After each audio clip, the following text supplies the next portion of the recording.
Então, olá a todos que estão me assistindo, meu nome é Elvis.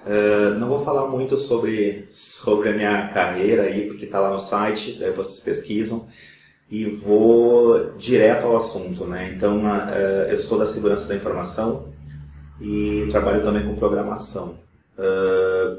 Fui professor, ainda dou aula, né? Mais ou menos aí por 15 anos, então é mais ou menos isso que a gente precisa saber. A ideia de hoje, eu vou, na verdade, junto com o tema, tá? O tema do Congresso TI esse ano fala sobre carreira, né? Ou seja, evoluindo na carreira tecnológica. Só que é engraçado, na minha área da segurança da informação, antes da gente evoluir, a gente tem que entrar nela, ou seja, tem que entrar na carreira. Então aí nós já temos um baita problema. Por quê? Porque não tem uma faculdade de hacker, não é assim que funciona. Então, na verdade, vou comentar, vou conversar com vocês no sentido de como é que eu dou os primeiros passos para entrar na carreira de segurança da informação. Claro que eu vou falar também como pensa um hacker, como é que é a mente dele. Então, dando tempo, a gente vai conseguir explorar esse tipo de assunto também. Então, assim, antes de evoluir na carreira de tecnologia da informação, na área de segurança da informação, que é a minha área, então, vamos ver como é que a gente pode fazer para entrar na área da segurança da informação. A primeira dica que eu daria é a seguinte, faculdades, eu vou falar um pouco sobre faculdades. Não tem muitas faculdades na área da segurança da informação, com graduação em segurança da informação. São pouquíssimas. Eu sou de Porto Alegre, eu estou falando aqui de Porto Alegre, e que eu lembro são duas. Então, realmente não tem, não é uma coisa assim que tu enxerga em tudo que é lugar, é bem diferente. Geralmente tu é ciência da computação, engenharia da computação, análise de sistema, que é a minha formação, então, mas tu não encontra algo específico.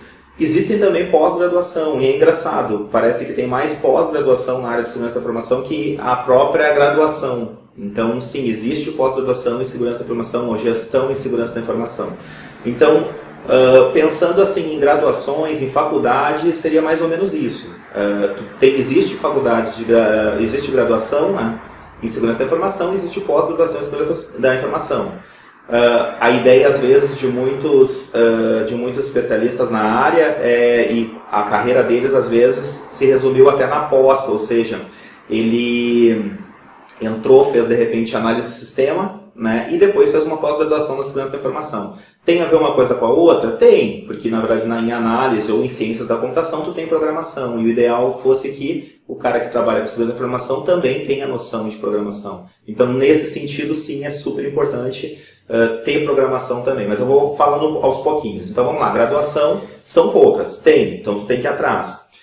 Pós-graduação tem, são poucas também, tem que ir atrás. Só que, além disso, não é só a graduação. Vocês têm que fazer mais do que isso, porque a graduação te dá uma base, mas ela não te dá todos os conceitos, às vezes, que tu precisa para atuar na área. Então, vocês têm que ler, tem que ter livro, não tem? Tem que ler bastante coisas de autores daqui do Brasil, de autores de fora. Então, tem que ler. Se tu não ler, tu tá perdendo técnicas que tu pode implantar no teu trabalho. Então, exemplos, né? Hacking, né? Introdução ao hacking, teste de invasão. Aliás, para quem está começando, é um livro bem bacana. Então, estou dando aqui como sugestões, né? Então, acaba sendo super interessante. Outro livro, o cara já está programando há um tempo, então nós temos Black Hat Python, também um livro super interessante também, né? Aconselho também. Então, assim, tem que ler. Então, não basta ficar no YouTube aí pesquisando lá como hackear Facebook. Isso não é hackear, então já coloca na tua mente que isso não é coisa de um profissional que quer trabalhar na área de segurança da informação. Como hackear Facebook, como hackear isso, como hackear aquilo. Então, se tu está procurando esse tipo de informação, eu entendo como tu de repente não está pensando, na verdade, como alguém que vai atuar nessa área da segurança da informação. A gente brinca aí que é os noob, que é os script kids, né? Então, de repente, tu tá nesse nível. Mas, olha só, tu pode ir bem mais do que esse nível. Se tu estudar a fundo a matéria, com certeza tu pode se tornar alguém que realmente trabalha nessa área. Nós temos aí grandes hackers famosos, Kevin Mitnick foi um, que claro, ele cometeu os crimes dele, ele foi preso e tudo, mas depois ele abriu uma empresa de segurança da informação. Um cara que depois acabou indo atrás, né, da informação e também usou esse conhecimento dele daí depois para o bem. Então, quem trabalha na segurança da informação é um cara que tem que ser totalmente ético, muito ético. É um cara que tem que ser o exemplo de ético. Por quê? Porque ele vai trabalhar com informações sigilosas, ele vai trabalhar com informações sensíveis da empresa que ele tem que proteger.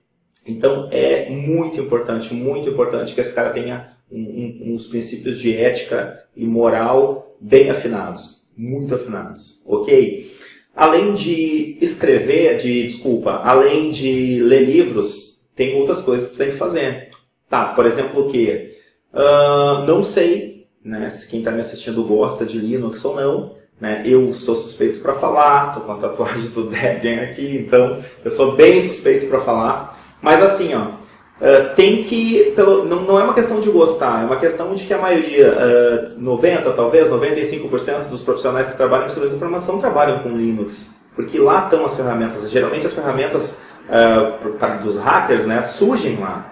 Então, é importantíssimo que tu sim faça cursos, né, voltados para Linux também. Então tem que sim dominar outros sistemas operacionais, e um dos mais importantes na área de segurança da informação é o Linux. Então sim, tem que aprender Linux, isso é muito importante, principalmente a infraestrutura de rede, como o Linux trabalha com rede. Isso é uma outra matéria também que tu tem que fazer, ou seja, tem que fazer também cursos de redes, tem que entender rede de computadores, isso é fundamental também, não tem como escapar disso. Então, porque na verdade essa rede de computador nada mais é do que os serviços, né, sendo disponibilizados na rede, e o hacker, o cracker no caso, que é o cara mau, né, ele vai tentar quebrar esse serviço, ele vai tentar parar esse serviço, ele vai tentar invadir esse serviço, ele vai tentar roubar informações sensíveis. Então isso tudo está englobado na infraestrutura de rede. Então sim, tu tem que dominar a rede de computadores. Outras coisas que são interessantes tu dominar ou entrar pelo menos, né? Livros, importante. Linux, importante, tem que fazer cursos, comprar livros também. Rede, super importante, né? Programação, vamos falar sobre programação. Sim, a gente costuma falar que a linguagem dos hackers é o Python, né? Por ser leve, por ser fácil de usar, né? É uma linguagem simples de usar e com um poder, um arsenal bem grande. Então, sim, seria interessante também fazer cursos de programação. Notem que, por exemplo, o cara trabalhar com segurança da informação, ele tem que saber bastante coisa, não é pouca coisa. Então, para entrar nessa área, tu tem que se esforçar muito, tá? Porque os melhores profissionais são aqueles que realmente vão atrás da informação, vão atrás das formações, e isso é muito importante. Uma outra coisa que eu queria falar, que eu acho que é importante também na área de segurança da informação, tu frequenta eventos, por exemplo, que são importantes, por exemplo, eventos da tua cidade, vai ter um evento lá que vai falar exatamente sobre segurança da informação, palestra, talvez um painel, eu não sei, vai ter um evento que é importante que vai tratar exatamente desse assunto.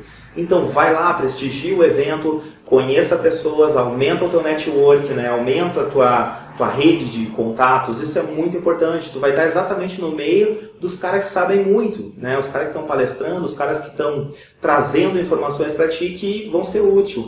E isso não tem o que pague, né? Tu trocar essas informações, tu aprender coisas, não tem palestra que tu não aprenda nada, sempre tu vai aprender alguma coisa. E isso é muito importante. Então sim, vai até os eventos, verifica na tua cidade quais são os meses, as datas do ano que vão ter eventos da segurança da informação, né?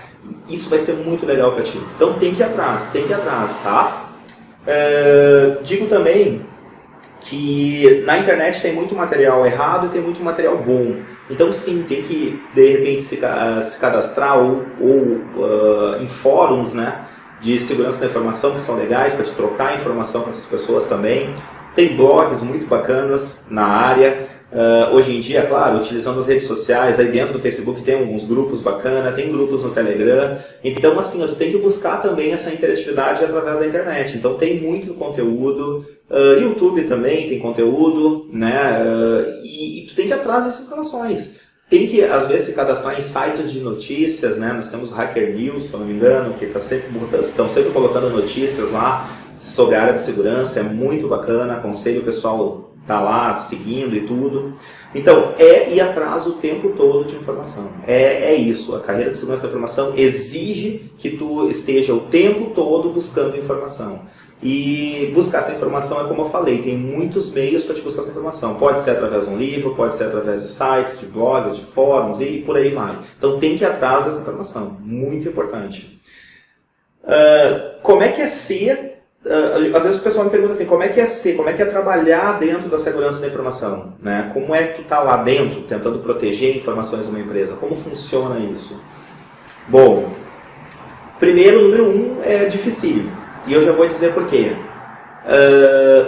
Tu trabalhar com segurança da informação, tu proteger as informações de uma empresa, é praticamente como tu jogar um xadrez. Então nós temos os crackers que estão sempre tentando pegar as informações e tu tem ali, né, o teu perfil de segurança, né, que vai proteger essa informação. Só que por que jogar xadrez? Porque assim, ó, cada jogada que de repente teu inimigo faz para buscar essas informações, tu tem que ter uma contramedida. Então tu tem que criar camadas de segurança para evitar o máximo possível de dano ou evitar o total, que é muito difícil dizer isso, né? Porque não existe 100% de segurança. Mas tu tem que criar camadas que protejam o máximo possível as informações dos teus clientes, né? Nesse sentido, eu comparo com o xadrez, eu faço essa analogia exatamente por causa desse motivo. Os crackers, na verdade, eles têm uma certa vantagem. Que vantagem? Eles têm o fator surpresa, porque eles estão sempre criando mecanismos para invadir, mecanismo para tirar vantagem, né, da própria tecnologia. E nisso, esse fator surpresa é o pior para nós, que somos da área de segurança da informação. Por quê? Porque a gente não está esperando isso. Então, a gente também está jogando essa partida de xadrez e... infelizmente, não tem como tu proteger as informações 100%, exatamente pelo fator de surpresa. É que nem, por exemplo, tu tá usando um antivírus, né? O teu antivírus, claro que vai te proteger, mas não 100%. Por quê? Porque pode surgir um vírus novo, esse vírus novo não consta no banco de dados, o antivírus ainda não sabe como tratar esse programa malicioso, e o que vai acontecer? Ele vai invadir, depois que de repente ele infectou lá 10 mil, 20 mil, 30 mil computadores, o que vai acontecer? Simples assim. Daí eles colocam a correção e aí o antivírus passa a fazer o filtro no caso desse software aí malicioso, e aí coloca em quarentena, exclui, e aí ele tem todos os procedimentos lá para tratar o vírus. Mas nisso já foram 10, 20, 30 mil máquinas infectadas e já está acontecendo o que o vírus foi proposto a fazer. Que daí cada programador, né, que cria o vírus tem lá o seu tipo de ataque, ou o que o vírus deve fazer. Então, notem que não tem. Mesmo que tu com antivírus, tu realmente pode ainda se infectar com vírus, com cavalo de Troia, com malwares, né? Meu conselho, criar camadas de segurança. Então é isso que eu faço o tempo todo no meu serviço, crio camadas de segurança. A gente tem um profissional agora que chama-se Pen Tester, que é o cara que faz testes de invasão na empresa, verifica as vulnerabilidades e dá as devidas sugestões, né? Nós temos analistas de segurança, né? Então existem vários cargos e com setores que tratam realmente da segurança da informação. Então não é um só cargo, existem outros tipos de cargos. Dentro da segurança da informação, é como eu falei, é um jogo de xadrez, onde infelizmente os crackers estão sempre um passo na frente, no sentido de que eles estão criando coisas novas, e a gente tem que descobrir o que foi feito e buscar essa informação e, claro, tentar impedir que isso consiga se alastrar, né? E tentar, claro, evitar esse programa malicioso que eles acabaram de criar. Então, é super difícil. Então, a gente vive numa constante atualização. A gente tem que estar vendo sites, vendo informações o tempo todo para ver o que está acontecendo, né? Foi o caso, por exemplo, do ransomware, né? Que quando entrou criptografando lá, nossa, muita gente entrou em parafuso, foi bem sinistro, né? Essa fase aí dos ransomware. Agora já está um pouco mais tranquilo, agora tem uma variante nova aí. Mas, assim, ó, a gente tem que estar em constante atualização. Então, se tu quer trabalhar na área de segurança da informação, eu quero ser um pentester, eu quero ser o cara, eu quero ser o hacker do bem, né, que nem o pessoal costuma falar. Então, tem que estudar muito e vai ter que se atualizar o tempo todo, tem que estar sempre atualizado, né? A internet é uma ferramenta de atualização para o teu conhecimento. Bom, já falei um pouco sobre o mercado de trabalho, né, sobre como entrar na área de segurança da informação. Agora eu vou falar um pouquinho sobre os pilares da segurança da informação. Tá? Então, quais são as 3 bases da segurança da informação que nós profissionais trabalhamos? Tá? São 3, como eu falei. Então, é disponibilidade, confidencialidade e integridade. Eu vou falar um pouco sobre cada uma e vou falar o que geralmente a gente usa como contramedida, né, para trabalhar em cima dessas bases. Primeiro, disponibilidade. Então, o pilar da disponibilidade, né, a base da disponibilidade, diz que eu preciso ter o meu serviço, ou site, ou programa funcionando, né? O meu sistema tem que estar funcionando, ele tem que estar disponível quando eu preciso dele. No caso de um site, por exemplo, que ele tem que estar 24 horas no ar, então ele tem que estar 24 horas no ar, né? Ou seja, ele tem que estar disponível para as pessoas poderem acessar. Nesse caso, o que os crackers fazem? Eles podem deixar um serviço indisponível, ou seja, eles podem fazer um ataque de negação de serviço. E esse ataque de negação de serviço, como o próprio nome está dizendo, vai fazer com que o site saia do ar, ou que o sistema passe a não funcionar mais, causando prejuízo, óbvio, para as empresas, né? O que a gente faz como contramedida? Primeiro, um sistema de backup muito eficiente, ou seja, uma cópia, né, das informações de uma forma super eficiente. O que é uma cópia eficiente? Primeiro, provavelmente via hardware tem que estar usando algum sistema RAID, né? Ou seja, tem que estar usando um espelhamento de HD, caso tenha algum comprometimento de o outro já está funcionando, tira aquele e já troca. É normal, por exemplo, a gente ter máquinas configuradas para que quando um servidor caia, o outro já assuma o papel dele. Então isso também tem a ver com disponibilidade. E por aí vai, né? A gente tem programas também que monitoram o tráfego de rede, de banda, para que também possa ser desviado, né, o ataque, e por aí vai. Então, a disponibilidade trata disso, o quanto aquele sistema, o aplicativo, ele está disponível, e eu tenho que tentar proteger. É fundamental um backup correto, ou seja, é fundamental um backup eficiente. Claro que esse backup ele não pode ser feito só local também, né? Tem que ter uma estratégia para que ele seja também enviado online, né, para outro local, né, para proteger essas informações, e aí tem que cuidar muito também como isso deve ser feito. Então tem que ter um cuidado extremo. Então backup é uma das armas para disponibilidade, porque um sistema caiu, se corrompeu seus dados, ou seja lá o que aconteceu, eu tenho um backup para trazer de volta o meu sistema no menor tempo possível. E claro, sistemas configurados para quando um servidor cai, o outro entra, isso também. Então tem que estar trabalhando em conjunto com essas tecnologias. Integridade. Então vamos para o próximo pilar. Então a minha informação tem que ser íntegra. O que eu de repente tenho como informação, ela tem que ser exatamente como eu escrevi, né? Ou como eu postei essa informação. Então, por exemplo, nós temos um site onde de repente tem várias informações e um cracker fez um defaced. O que é um defaced? Ele pichou o site, ou seja, ele alterou as informações que estavam lá. Para isso, as contramedidas são, na verdade, fazer com que ele nem chegue ao estado dele conseguir, porque para alterar uma informação ele já conseguiu invadir a máquina. Então nós temos que monitorar os acessos, na verdade, né, à minha máquina, ao meu aplicativo, ao meu sistema. Como eu faço isso? Então nós temos programas, né, nós temos sistemas de detecção de intrusão, né, nós temos IDS, né, que fazem esse controle, né, de detecção de intrusão, ou seja, faz esse controle de portas que estão sendo acessadas, e aí me avisa, né, tanto por e-mail como por mensagens e por aí vai. Nós temos também firewall, que é fundamental, então um firewall bem configurado, filtrando as portas, bloqueando as portas desnecessárias, né? Também vai fazer uma diferença gigantesca. Então sim, um servidor tem que ter um firewall, tem que ter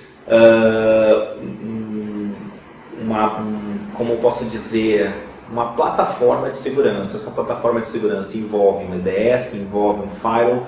Posso ir além ainda, né? Para proteger a integridade das minhas informações, eu posso ainda ter um honeypot. E aí seria uma armadilha para os hackers, né? Honeypot, na verdade, pote de mel, né? Traduzindo, mas na verdade ele é um atraso para os crackers que estão tentando roubar as informações ou estão tentando atentar contra a integridade das minhas informações. Como isso? Vamos pensar da seguinte forma.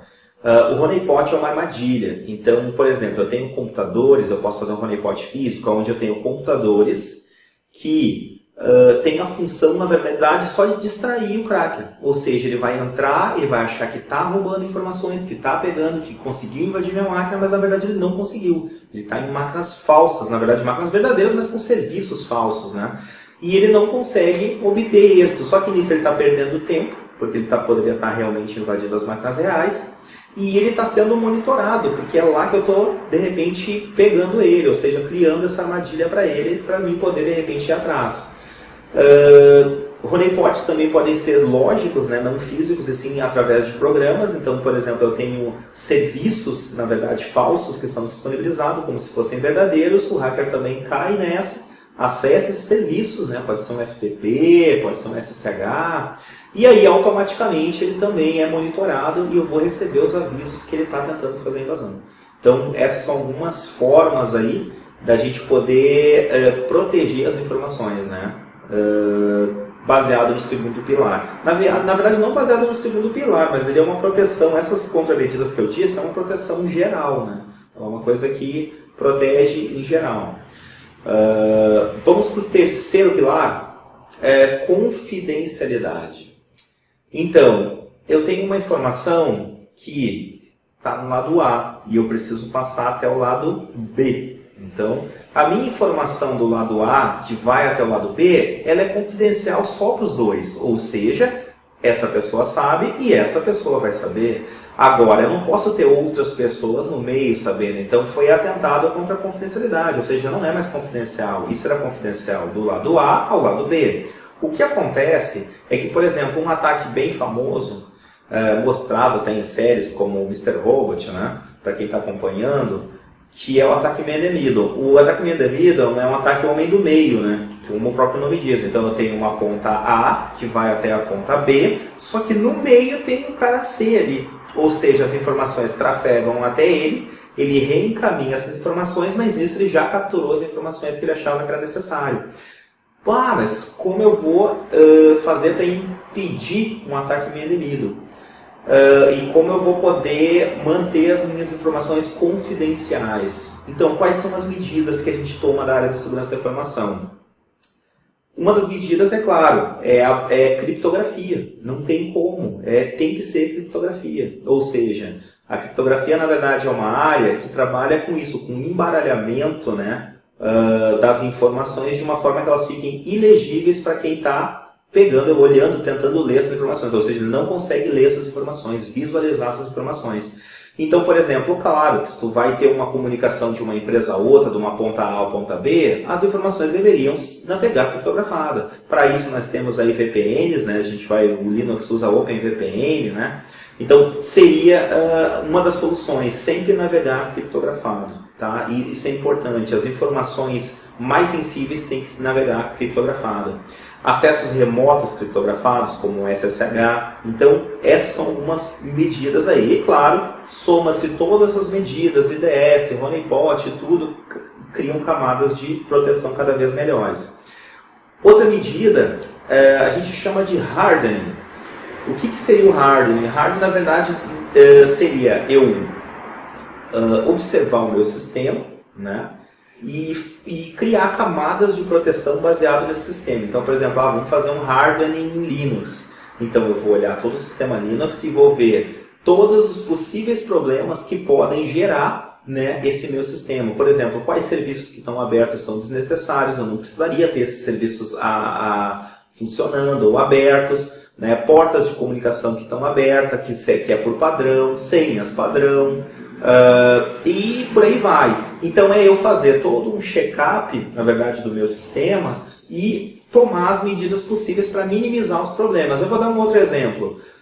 Por que, por exemplo, está aberto o SSH, né, que é o Security Shell, para poder fazer acesso remoto? Aí eu pergunto por que ele está aberto se, por exemplo, ele não é usado.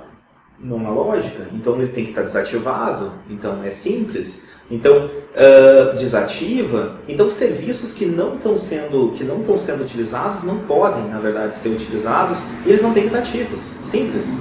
Então, o hardening, na verdade, é isso, é um tratamento do meu sistema ou do meu hardware relacionado a coisas que eu posso deixar e aumentar, botar mais camadas de segurança, né, no meu equipamento ou no meu software, né, ou no meu sistema operacional. No caso, agora eu falei do Linux, né, mas poderia ser qualquer outro sistema operacional.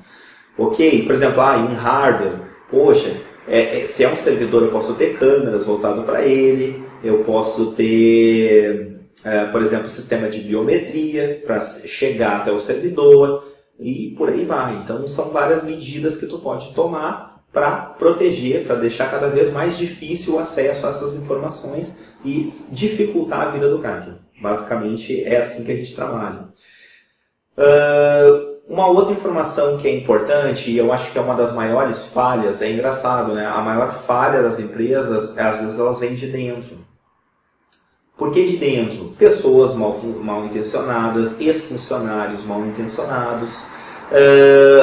E o que acontece? Ex-funcionários, por exemplo, as senhas dele deveriam ter sido já deletadas. Ele ainda é despedido, né? Acontece uma demissão e ele ainda tem acesso a isso. Isso é muito perigoso, isso não pode acontecer. Então, todo esse tratamento, precisa haver uma política de segurança na empresa. A maioria das empresas não tem essa política de segurança. O pessoal chega com pendrive, coloca o pendrive. Então, isso é totalmente complicado para a área da segurança. Então, tem que ser tratado essas questões para que a empresa tenha o mínimo possível de problemas no futuro.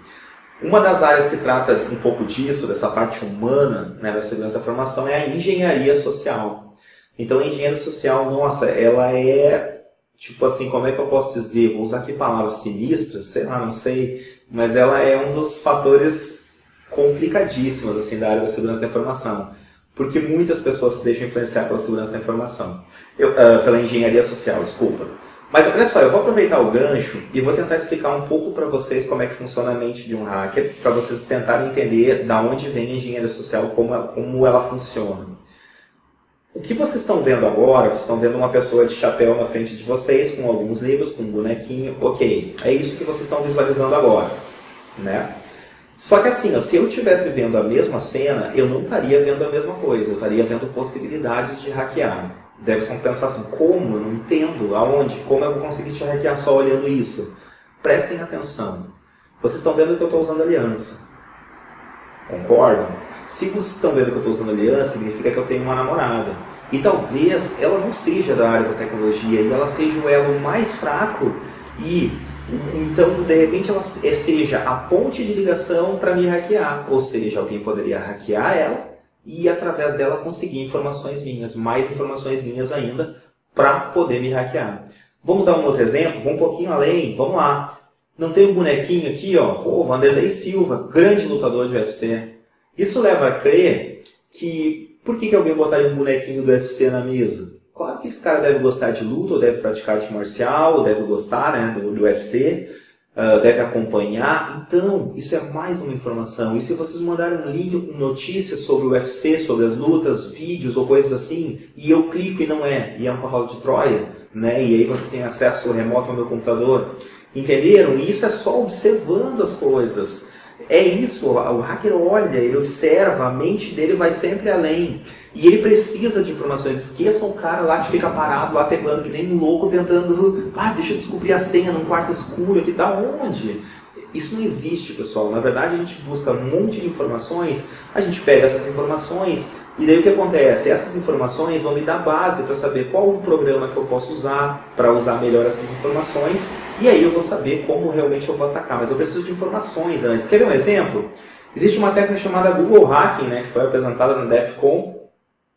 E é claro que é uma técnica antiga já, mas vocês podem, inclusive, buscando informações mais precisas através do próprio Google. Pessoal, não precisa nem muito longe. Se você botar meu nome completo no Google, vai aparecer um monte de informações minhas. Essas informações podem ser usadas contra mim mesmo. Entendem? É isso que é hackear, é buscar as informações. Quer ver um exemplo? E se eu fuçasse o teu lixo? Pô, tô lá, vou fuçar no teu nicho. Será que eu não consigo informação? Claro que eu consigo. Eu acho que vocês não estão entendendo. Lá, de repente, tem uma prova tua que, de repente, tu fez uma prova, jogou fora, não tem mais prova da faculdade, do teu ensino médio, sei lá. Pô, beleza, jogou fora essa prova. Tá, e agora?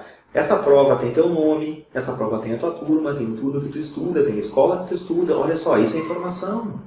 E tudo que é informação pode ser usada. Hackers fizeram ataques, fizeram ataques fuçando lixo. Então, é isso que eu estou tentando dizer para vocês. Um hacker não é o cara lá que fica só no computador tentando descobrir senha. Às vezes ele vai atrás da informação. Tem que ir atrás. Quer ver um exemplo de ir atrás da informação? Pô, eu fui lá num site que está buscando vagas de emprego para uma empresa tal, uma empresa X. Não vamos citar aí o nome de empresa, qualquer empresa. E ela está dizendo que ela precisa desse perfil de profissional. Ela precisa de um cara que trabalhe com banco de dados Oracle, que tenha uma noção de PHP e que entenda, sei lá, de uma outra tecnologia. Beleza, até aí tranquilo. Só que eles não se fragaram que isso é informação. Porque, por exemplo, agora eu já sei que a empresa trabalha com banco de dados Oracle. Agora eu já sei que a empresa trabalha, de repente, com esse tipo de programação, com PHP. Sei que, de repente, a empresa trabalha com roteadores, né, ou switches de tal marca. E aí eu sei que tal marca tem tal vulnerabilidade. Ou seja, o que eu vou fazer? Vou atrás dessa vulnerabilidade, desse exploit, né, de repente, e aí eu tenho, de repente, já o início de como eu vou fazer meu ataque. É assim que pensa um hacker. E nós, que somos a segurança da informação, né, o que a gente tem que fazer? Puxa, a gente tem que tentar fazer as contramedidas, a gente tem que pensar, nossa, isso aqui é uma falha, então eu vou ter que corrigir.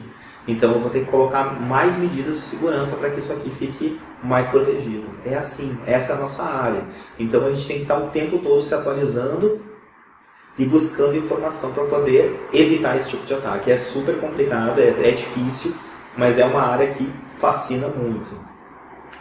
Algumas ferramentas, tá? Primeiro, existe hoje em dia já distribuições voltadas para pentest, né? Então, eu falei de aprender o Linux lá no início aqui da palestra.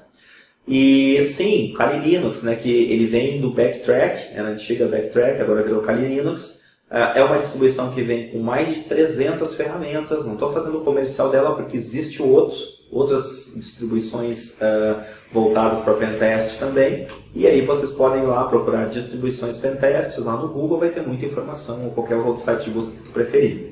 Então, a vantagens ele já tem 300 ferramentas instaladas, é só tu usar, né? Então acaba sendo interessante. Se vocês perguntarem para mim, Elvis, pessoalmente, o que eu uso, qual distribuição Linux que eu uso, né?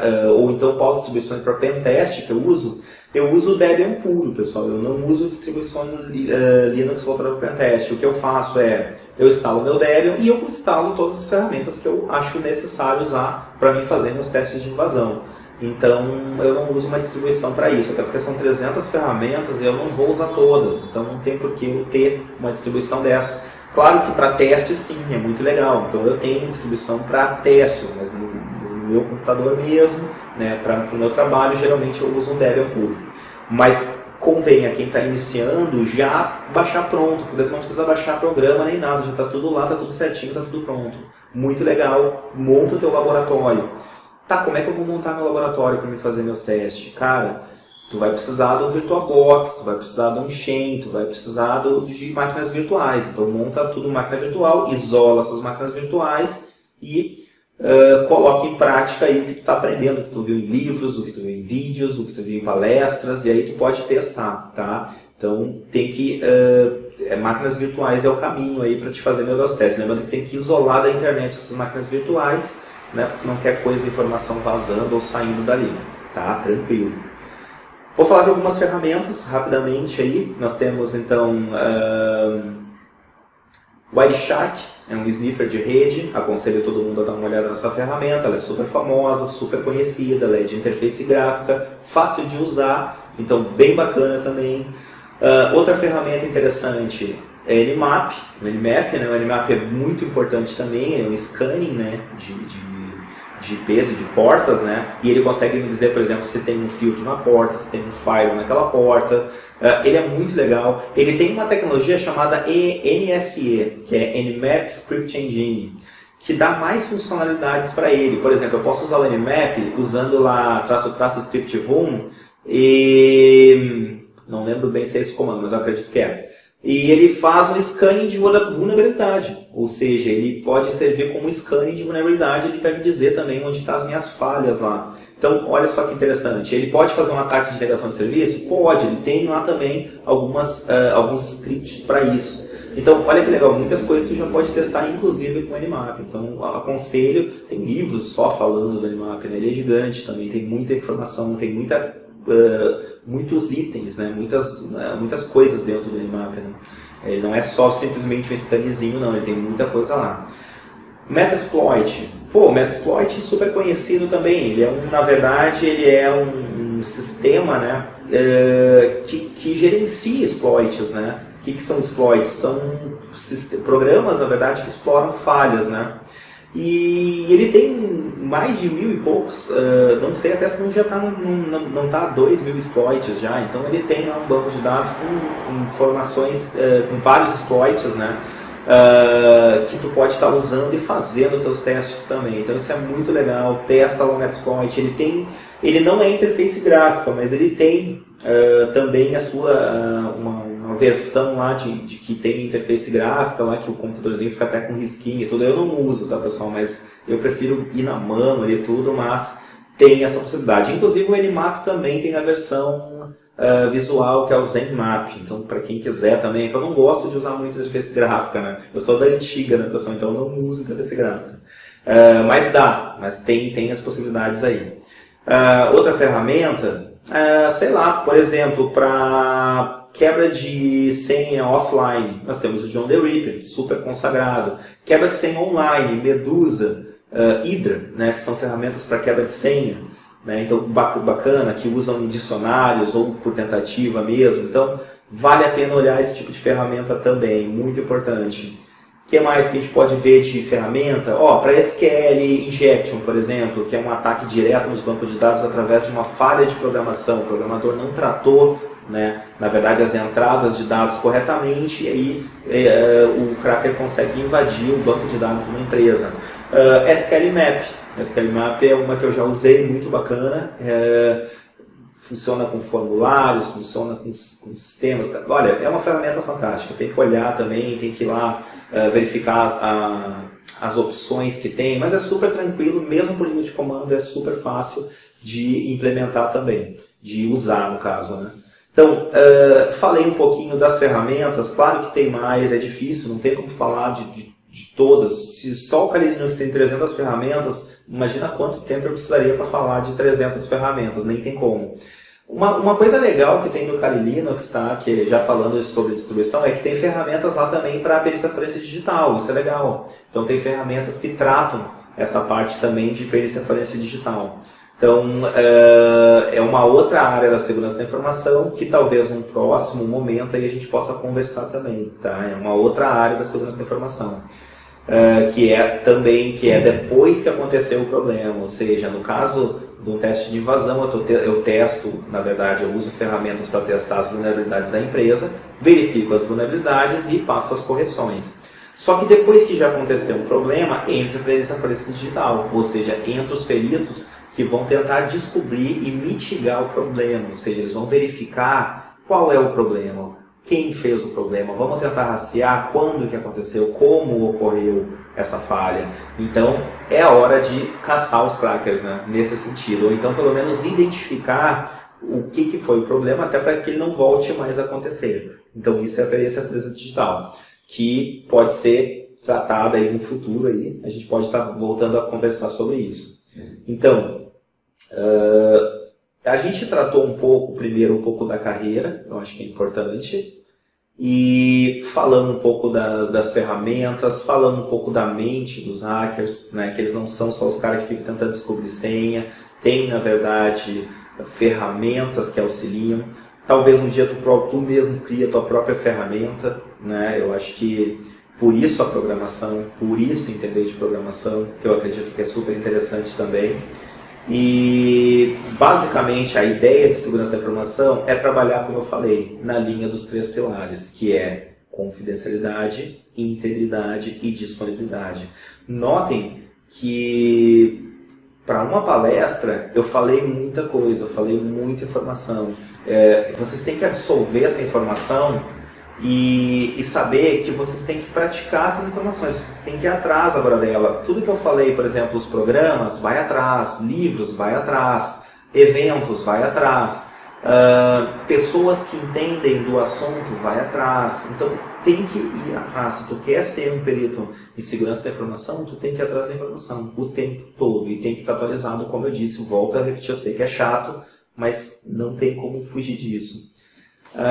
Aqui eu não mostrei basicamente assim, nenhum ataque miraculoso, nem nada assim. Eu comentei, porque na verdade às vezes precisa de uma palestra inteira, né, de 40, 50 minutos para te mostrar um ataque. Por exemplo, eu preciso mostrar um ataque Mendemiro, então tem que mostrar todos os passos, tem que ser devagar, tem que ir com calma. Mas eu acho que em termos de informação vocês têm bastante.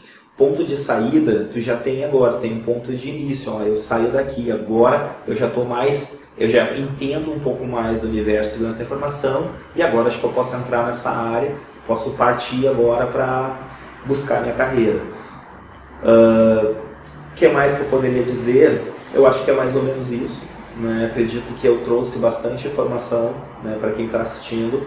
Claro que existe muito mais informação, existe muito mais coisas para falar. Por exemplo, hoje em dia a gente não tem só a criptografia a nosso favor, a gente tem esteganografia, que é ocultar um arquivo, né? Então, que é diferente da criptografia. Tem outros itens também que, enfim, não dá tempo de falar porque é muito grande, a área é gigantesca, pessoal, né? Banco de dados também tem problemas, então tem que... Olha, é muita informação, realmente. É difícil eu até organizar minha mente para falar de tanta coisa assim. O fato é que se você que está me assistindo quer entrar para a segurança da informação, então seja bem-vindo.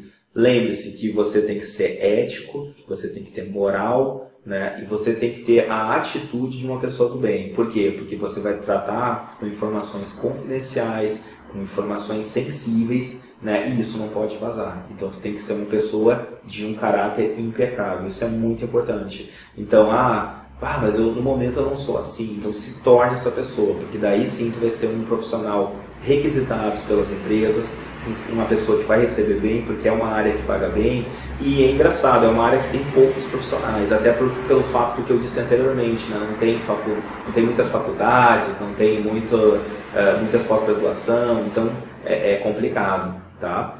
Então, busca essa informação, ok? Então, eu me despeço de vocês, obrigado por me acompanhar e acredito que vai ter muito mais informações aí a vir aí pelos demais meses aí, ok? Beleza? Tchau, tchau, então, falou!